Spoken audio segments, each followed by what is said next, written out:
It's time for our next argumentative writing workshop session, and today we're going to be focusing on the hook part of your essay, which is sometimes called the lead. In part 1 of this practice, we'll look at what a hook does in the introduction part of an argumentative essay. In part 2 of this practice, we'll look at a sample essay and label the hook and other parts of an essay. Part 1. You may remember that we've already determined that all essays must have 3 components to even be considered argumentative essays at all.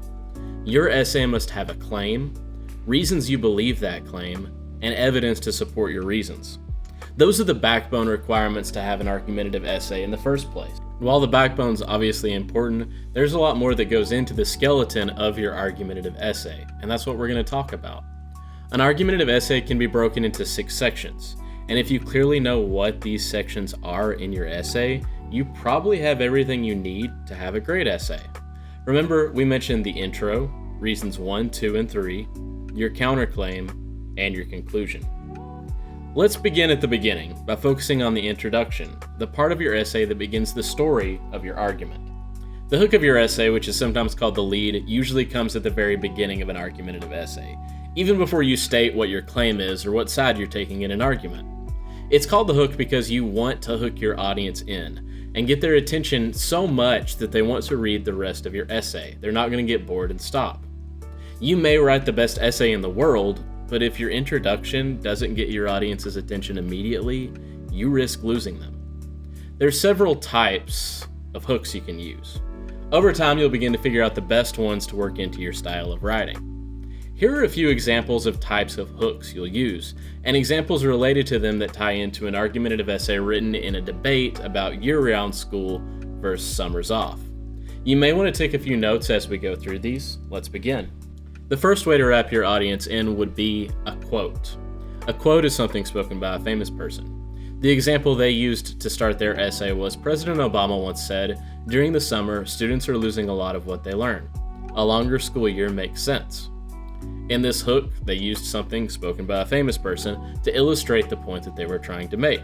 Hook number 2 would be an unusual detail.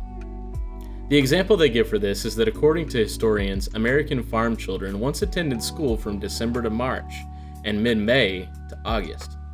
With an unusual detail, you're trying to get your audience's attention by stating something unusual, but something that still states your claim in a way and gets your audience hooked because you brought this strange fact up. The next type of hook is a statistic or fact. The example they give is that experts say that during the summer, students lose approximately 22% of what they learned during the school year. By using a statistic or a fact, something that is proven true, you automatically state your authority and begin to get your audience on your side. It also helps and kind of shows that you've done your research. The next hook we'll look at is a strong statement. A strong statement is a little bit difficult to describe, but you know it when you see it. The example they give is, students must attend school. A shorter school year is comparable to child neglect. Essentially, they're trying to get the audience's attention by almost shocking them in a way, getting them to say something and think of it in a new way, or getting them to see something in a different light that comes out as strong. You are swinging with punches right from the beginning of your essay, and people will take notice. The next type of hook you'll frequently see would be a question. And a question is best if it also includes one of the other strategies sort of wrapped up in it a lot. You often see a question sort of wrapped up in a strong statement or some sort of fact that the author has looked up. The example that they give is, are most Americans satisfied that compared to their peers in Europe and Asia, American students score lower on achievement tests? Notice how they used a question, but they also kind of wrapped something that they had studied in, some facts and statistics about education throughout the world. The last type of hook that we'll look at would be an anecdote, and an anecdote is just sort of another word for a little story that you tell. For the example they give, it says, there was a time when summer vacation meant endless lazy days, sitting on the porch and watching the bees pollinate the flowers. They try to bring the audience back to an earlier time, or try to bring up a childhood memory or something like that, and then they can tie that into their argument. Skill check. Answer the questions that follow. Question 1 is going to ask, which type of hook do you think is the strongest? And why do you think that type of hook is the strongest? Question 2 asks, list the 6 types of hooks that we mentioned. Next, let's look at our sample prompt for the week. It's titled, "Should You Throw Away Your Earbuds?" This debate begins. Matthew Brady was 16 the day his world went silent. He had been listening to his iPod at full blast. Suddenly, says Matthew, I could not hear a thing. That was 4 years ago. While some of his hearing has returned, a doctor said Matthew has permanent hearing loss. A 2008 study looked at headphone users who listened to loud music for an hour a day. It showed that they can suffer permanent hearing loss after 5 years. Earbuds are most dangerous since their top volume is louder. Noise-canceling headphones that go over your ears can be safer. After all, you won't be as tempted to crank up the volume if you're not trying to drown out other sounds. Does that mean you should toss out your earbuds? Alicia Henry, 16, doesn't plan to. She uses earbuds for 4 hours a day. She points out that noise-canceling headphones cost a lot more than earbuds and are not as convenient to carry around. Says Alicia, the best solution is to limit your volume. But Matthew isn't taking any chances with his hearing. He has stopped using earbuds altogether. That may seem ridiculous, he says, but the alternative is worse. Pause and check out the two sides of the debate. Yes, throw away those earbuds, here's why. And no, you shouldn't throw away your earbuds, here's why. We'll look at a response taking one of those sides. And here's our sample argumentative essay for the week, titled Earbuds, the Convenient and Safe Way to Listen to Music. From that title, you can probably tell what side they're going to take. See if you can pick out the hook of this argumentative essay since it was our focus for this week. Is it fair to completely get rid of something just because of a small amount of risk? Earbuds have become an essential part of our daily lives, providing us with a convenient and portable way to listen to music, podcasts, and other audio content. However, concerns have been raised about the safety of earbuds and the potential risks they pose to our hearing health.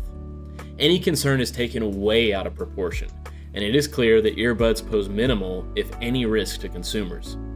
To begin with, it's important to note that earbuds are not the only source of noise that can cause hearing loss. Noise-induced hearing loss, NIHL, can be caused by a variety of sources, such as loud music at concerts, traffic noise, and even lawnmowers. Additionally, with the appropriate use and care, earbuds can be used safely. This includes using them at lower volume levels and for shorter periods of time, and taking regular listening breaks. Moreover, earbuds offer a number of benefits that other headphones do not. For instance, they're portable, convenient, and can be used in a variety of settings. Furthermore, they also offer better sound oscillation, which can be beneficial in certain situations, such as blocking out background noise on airplanes or in the office. In addition, many modern earbuds come with features such as volume limiting, which can prevent users from listening at unsafe volume levels. Another advantage is that earbuds are typically less expensive than other forms of headphones, which make them more accessible for people with lower budget.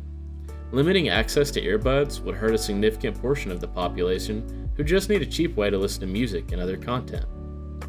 Some may argue that earbuds are not safe because they're worn inside the ear canal and can cause earwax buildup. However, this can be prevented by being careful about how deep you force earbuds in your ears, and by avoiding the use of cotton swabs or other objects that push earwax deeper into the ear canal. It is also important to note that regular use of earbuds does not cause hearing loss, but it is listening at loud volume for prolonged periods of time that can cause the damage. In conclusion, earbuds are a convenient and safe way to listen to music. With the appropriate use and care, and with the features that modern earbuds come with, the risks associated with earbuds can be minimized. So next time you listen to your favorite music or podcast, do it safely and enjoy it. Now you can see there's probably a few issues with that essay that they wrote, but there's also a lot of stuff to like about it. To begin with, I want you to do a skill check. Looking at paragraph 1, the introduction, can you pick out the sentence that has the hook? And question 2 of the skill check, can you tell me what type of hook this one is? And that wraps up parts 1 and parts 2 of our discussion on hooks for this week. Next argumentative writing workshop, we're going to briefly look at the background information you're going to make sure to have as part of your introduction paragraph.